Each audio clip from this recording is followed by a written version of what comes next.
Hello friends. दोस्तों, आज मैं आपको एक फार्मूला बता रहा हूं कि अब 2 दिन रह गए हैं लेट की टेस्ट में। इसको जरा से आप देख लें और कोशिश कर लें। आई एम श्योर कि आप लेट पास कर जाएंगे। आप कम से कम आपके 50 नंबर आ जाएंगे। ये लेट का बहुत ही सिंपल फार्मूला है जो मैं आपको देने लगा हूं। इसको इसके थ्रू आप इसकी रोशनी में आप अपनी तैयारी करें। 2 दिन में आप पास कर सकते हैं। अब करना क्या है, सबसे पहले हम सब्जेक्ट वाइज आते हैं। आपके पास है इस्लामिक स्टडी। अब इस्लामिक स्टडी की हमारे पास सिर्फ 10 क्वेश्चन आते हैं। 10 क्वेश्चन में आपको क्या करना है, 10 क्वेश्चन में से आपको जो इस्लामिक स्टडी के जो अपना कलाम पाक के जितने क्वेश्चन हैं वो 4 5 6 क्वेश्चन आते हैं। उसमें जंगों के बारे में आपको पढ़ लेना चाहिए कि हमारे पास जो जंगों का कितनों का जिक्र है हमारे पास, और हुजूर सल्लल्लाहु अलैहि वसल्लम जिस जंगों में पार्टिसिपेट किया है वो उसको देख लें। और इसके अलावा आप ये देख लें कि हुजूर सल्लल्लाहु अलैहि वसल्लम की जंगों में जो सबसे ज़्यादा जिनकी अपना मशवरे लेते थे उनके बारे में सवाल आ सकता है। ये आ सकता है कि पहली जंग कौन सी थी, आखिरी जंग कौन सी थी। ठीक है ना, ये जो हमारी जितनी भी गजवा थी जिसको कहते हैं वो सारी ये सिर्फ आपको पढ़ना है। ठीक है, इसके बाद हुजूर सल्लल्लाहु अलैहि वसल्लम की थोड़ी सी ज़िंदगी के बारे में पढ़ लें। ठीक है ना, उसकी ज़िंदगी के बारे में मक्की और मदनी उसमें क्या पढ़ना है। उसमें ये आपको पता होना चाहिए कि उनकी सूरा मक्की कितनी उतरी थी, मतलब रिवील हुई थी, और मदनी कितनी रिवील हुई थी। इसके अलावा खुलफाए राशिदीन के एक आध सवाल आ सकता है, और हुजूर सल्लल्लाहु अलैहि वसल्लम की फैमिली के बारे में एक आध सवाल आ सकता है, वो पढ़ सके। 10 सवाल तो आने। और अगर आप 20-25 सवाल निकाल लेंगे, 20-25 सवाल आप ये पढ़ लेंगे, तो आप आई एम श्योर कि 8-9 नंबर आप आराम से ले सकते हैं। ये इट्स नॉट बिग डील। लेकिन अगर आप उनको पढ़ेंगे तो आप समझते हैं, आप जाकर बैठेंगे और वैसे ही पढ़ते रहे कुछ पता नहीं, आप फार्मूले की तरफ पढ़ें, जो चीज़ आने वाली है उसी की पढ़ें। इस्लामिक स्टडी आपका यहाँ ख़त्म हो जाए और कहीं बाहर से चीज़ नहीं आती, यही सवाल आते हैं। हुज़ूर सल्लल्लाहु अलैहि वसल्लम की ज़िंदगी, कलाम पाक, ये हमारी गज़वा, खुलफाए राशिदीन। एक सवाल आपका ज़कात का आ सकता है। ज़कात जो वो अभी बता देता हूँ कि 2.5% कटती है। इसके अलावा कुछ नहीं है कि 2.5% है हमारी ज़कात। और कोई इस्लामिक स्टडी से कोई मुश्किल सवालात नहीं आते। अब आते हैं आपके पास जो दूसरा सब्जेक्ट है वो है पाकिस्तान स्टडी। पाकिस्तान स्टडी में आपके पास क्या आ गया, पाकिस्तान के क्रिकेट की जो हमारी सबसे बड़ी जितनी अचीवमेंट है वो देख लें। हमने वर्ल्ड कप जीता जो 92 में जीता, और उसके बाद जो हमने आईसीसी जीता उसके बारे में पढ़ लें। इसके अलावा आपको आपके जो मुल्क है उसके बारे में आपको पढ़ना चाहिए कि भाई हमारे मुल्क में पहला वजीर आज़म कौन था, पहला गवर्नर जनरल कौन था, पॉलिटिकल जो हिस्ट्री है उसके बारे में पढ़ ले। आइन हमारा जो था वो क्या था, हमारा जो पहला कौन था, अभी कौन सा है। ठीक है, सब कितनी डिक्टेटरशिप हमारे पास आई। तो ये सवाल, ये भी 10 के सवाल आते हैं, इनमें से सवाल आएगा। इससे बाहर कोई ऐसा सवाल नहीं था। भाई आपका परंदा कौन सा नेशनल परंदा है, आपके जो एनिमल है वो कौन सा है, आपका जो दरख्त है वो कौन सा है नेशनल, जबान कौन सी है। ठीक है ना, इसके अलावा कोई एक आध सवाल कोई आगे पीछे हो गया जो आपको नहीं पता होगा। 1940 एक ही करारदाद के बारे में एक आध सवाल आ सकता है, या उसने किसने पेश की, या मुस्लिम लीग के बारे में कि वो कब जो है कायम हुई, और उसका पहला सदर कौन था, कहाँ बनी। ये इस तरह के सवाल आ सकते हैं। 10 सवाल ये अगर आपने याद कर लिए तो आई एम श्योर कि आपके 8-9 सवाल इसी में से हो सकते हैं। आगे जाने की ज़रूरत नहीं है। अब चलते हैं आगे। हमारे पास तीसरा कौन सा सब्जेक्ट है। अब आते हैं हम इंग्लिश पे। इंग्लिश में ठीक है, एंटोनिम सिनोनिम आपके नहीं सुने हुए होंगे, आप मुश्किल हो सकती है, लेकिन ठीक है, आप आर्टिकल्स वो पढ़ लें अपना क्या नाम है उसके, प्रीपोजिशंस, वो 8-10-20 उनकी एक्सप्लेनेशन पढ़ लें वो किस तरह होते हैं। तो अगर आपने कोई 5-6 ये सवाल कर लिए तो 20 नहीं कर लिए तो एक आध आई एम श्योर कि आपका तुक्का लग जाएगा। जो सिनोनिम एंटोनिम्स होते हैं सारे भले न भी करें तो एक आध का तुक्का लग सकता है। स्पेलिंग हो सकता है आपके पास करेक्ट आए, या कुछ आपके पास कोई फिल इन द ब्लैंक्स हो, किसी लफ्ज को एक्सप्लेन करना हो, इसके भी तुक्के लग सकते हैं जब आप देखेंगे। या उसकी जो मीनिंग आप निकाल सकते हैं तो हो सकता है, या एक लफ्ज आपके पास आपके हो सकता है सुना हुआ। ठीक है ना, तो आपने अगर 20 नंबर में से 10 नंबर आपने आप हम अज्यूम कर लेते हैं, तब भी आपके कुछ ये 30 नंबर हो जाते हैं। अगर हम सबको मिलाएं तो 28-30 नंबर हो जाते हैं। अब आते हैं हम चौथे सब्जेक्ट पे। ये चौथा सब्जेक्ट हमारा कौन सा हो सकता है? चौथा सब्जेक्ट हमारा हो सकता है जनरल नॉलेज। अब जनरल नॉलेज ऐसा नहीं है कि पूरी दुनिया की जनरल नॉलेज आती है, ऐसा तो है ही नहीं। ये तो HEC वाले बहुत ही आसान सी जनरल नॉलेज आपसे पूछते हैं, जो आपको बता भी देते हैं आपके सिलेबस के बारे में। भाई UN का जो सेक्रेटरी था वो उसका नाम बताया, UN के कितने डिपार्टमेंट है, सार्क कहाँ थी, और सार्क का जो आपका हेडक्वार्टर है वो कहाँ है, ठीक है ना।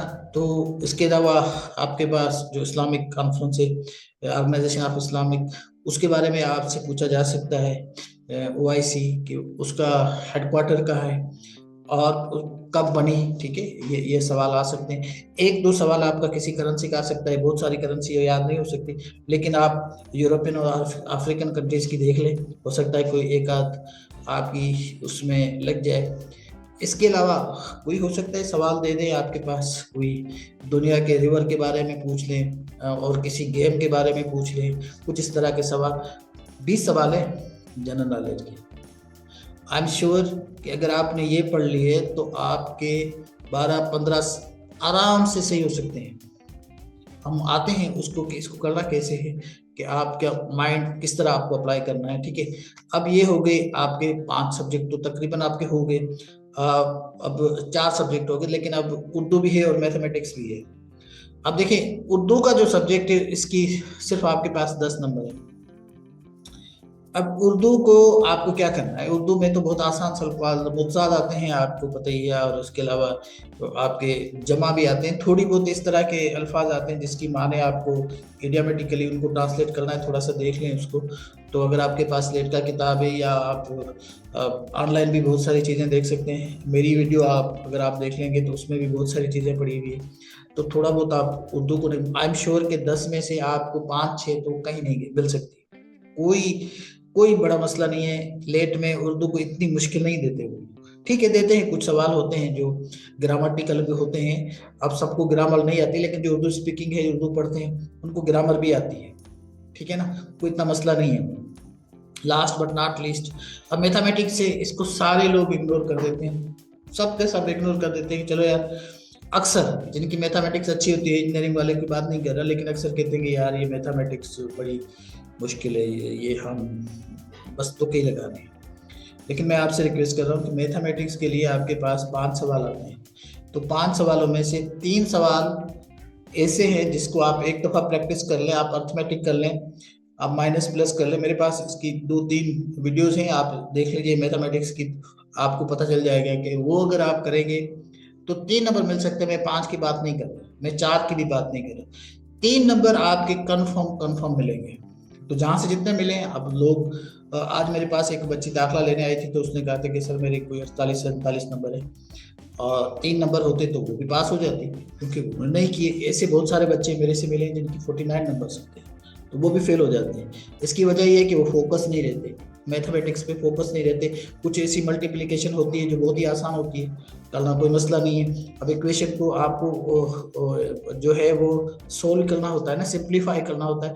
परसेंटेज रेशियो का अगर आपके पास सवाल लगे, कौन सी मुश्किल है, मेरे पास इसकी भी आपके पास वीडियो है, अगर आप देखना चाहें तो वो भी कोई इतनी मुश्किल चीज़ नहीं है, ठीक है ना।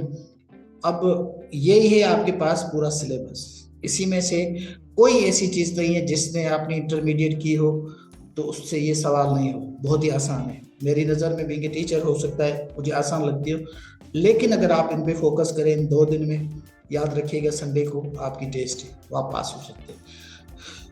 इसके अलावा इसमें हमारे पास 25 नंबर जो है उसके बकाया हैं, उस पर मैं बात करूँगा। ये क्या नाम है आपकी, एक जो है स्टेटमेंट आती है और ऐसे आता है। अब ऐसे में आपके पास ज़्यादातर ऐसे आपके जो सोशल इश्यूज़ है उस पर आते हैं। अब सोशल इश्यूज़ में आपके पास एजुकेशन आ सकता है, हेल्थ आ सकता है, ये पॉपुलेशन आ सकता है, ठीक है ना, वेमेन राइट्स आ सकता है। एजुकेशन जैसे मैंने कहा तो उसके घुमा फिरा के को एजुकेशन के बारे में कर सकते हैं। आपके पास ये जो यूथ का रोल है वो उसमें दे सकते हैं। अच्छा, कुछ पॉलिटिकल इश्यूज भी आ सकते हैं, जैसे डेमोक्रेसी है, तो डेमोक्रेसी के बारे में हो सकता है आपसे सवाल कर लें, हमारी फ्रेजाइल डेमोक्रेसी उसके बारे में पूछ लें। कुछ हमारा जो है वो रूल ऑफ लॉ के बारे में पूछा जा सकता है, कॉन्स्टिट्यूशंस का कोई ऐसे आ सकता है। तो ये मैंने बहुत सारे बता दिए थे, 3 आते हैं, तो उसमें से आप आई एम श्योर कि एक कर सकते हैं। जो वो आती है अपना ये स्टेटमेंट, वो तो आती किसी सोशल इश्यूज पे है, हो सकता है इस तरह कोई चेंज कर दें, लेकिन अगर आप एसओ की तैयारी कर लिए तो बस वही होते हैं। उसी से कोई आप कहेंगे कि आप अपना ओपिनियन बताएं, तो you have to write just your own opinion, this is my opinion, या following is my opinion, that's it. Following is my opinion on जो भी आपका उसके बारे में पूछा जाए, तो नीचे आप लिख दीजिएगा। उसमें 4 तो आपको पैराग्राफ लिखने हैं, उर्दू हो इंग्लिश हो।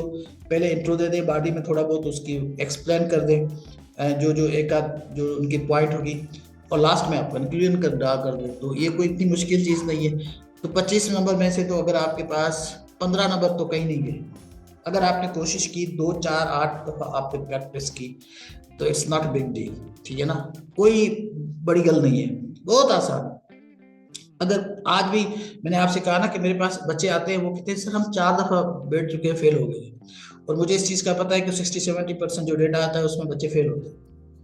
फेल होने की जो मेन वजह है वो ये, तैयारी करते ही नहीं है, पढ़ते नहीं है, या किसी से गाइडलाइन नहीं लेते कि सर मैं कैसे पास कर लूँ, किसी से पूछ लिया करें, किसी के पास एक आध कोई क्लास अटेंड कर लिया करें, कुछ थोड़ा बहुत तो आपके पास होना चाहिए ना कि भाई टेस्ट मैं कैसे दूंगा। ऐसे तो नहीं आप बैठ जाएंगे, आप समझते कि मैं सारे कर लूंगा, ऐसे कभी भी नहीं होता। अब आते हैं टेस्ट करने के लिए आपके पास कौन सा हथियार होना चाहिए, कौन सी स्ट्रेटेजी होनी चाहिए। अब आप सबसे पहले तो आप जैसे मंडे, अब संडे को टेस्ट है आपकी, तो संडे के टेस्ट के दिन कम से कम आपकी नींद पूरी हो। ऐसा नहीं हो कि आपने नींद भी पूरी नहीं की हो। आप बिल्कुल एक अपने एक फ्रेश माइंड के साथ जाकर बैठें, और बहुत ही इत्मीनान के साथ आप अपना रोल नंबर ढूंढिए, उधर जाकर बैठ जाइए। और उसके बाद क्या करना है आपको, सबसे पहले आपको वेट करना है। ऐसा नहीं है कि इम्तिहान आए आप शुरू कर दें, आपको अपना कलर देखना है कौन सा कलर है, ठीक है, आपको इंस्ट्रक्शन सुनने हैं।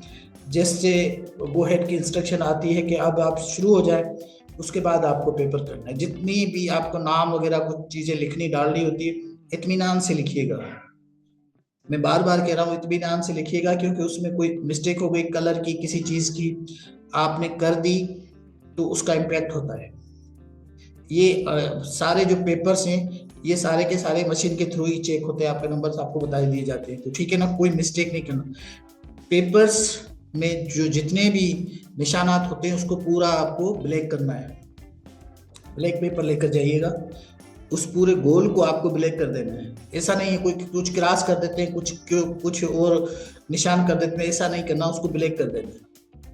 जब आप ब्लैक कर देंगे तभी पता चलेगा। और जितने ऑप्शन से कोशिश करें उनको पढ़िए। आपने 3 ऑप्शन है, 4 ऑप्शन है, वैसे तो 4 ऑप्शन होते हैं, वो 4 ऑप्शन हर सवाल के पढ़िए।